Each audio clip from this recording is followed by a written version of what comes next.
Once upon a time, there was a youth room, also known as the couch room.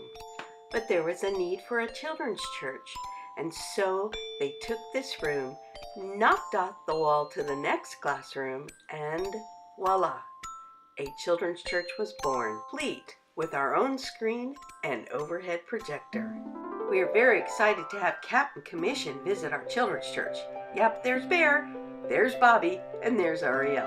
And you can see where the wall was removed between the two classrooms because there's two different colors of carpet.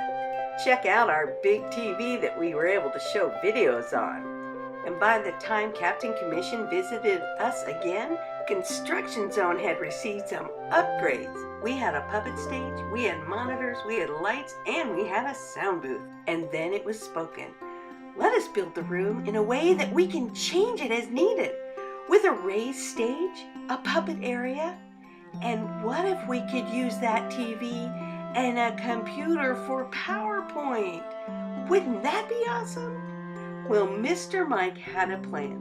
We flipped the room, and a box was built to elevate the TV, and our tech-equipped construction zone was born, complete with a new logo.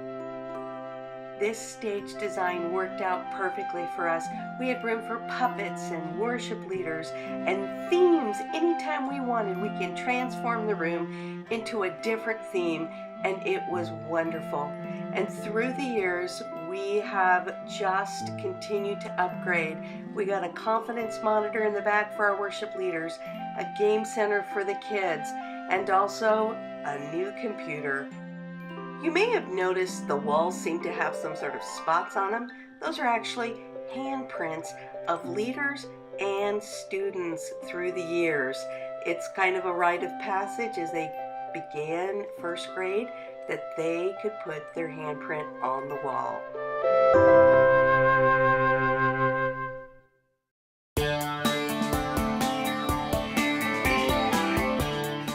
Then, in the year 2017, in the month of February, at a CZ staff meeting, Pastor Lynn said, "What if we had real walls instead of pipe and drapes?" The collaboration began. "Surely we can do this in 4 weeks," said everyone. And so it began. But along the way, the vision grew.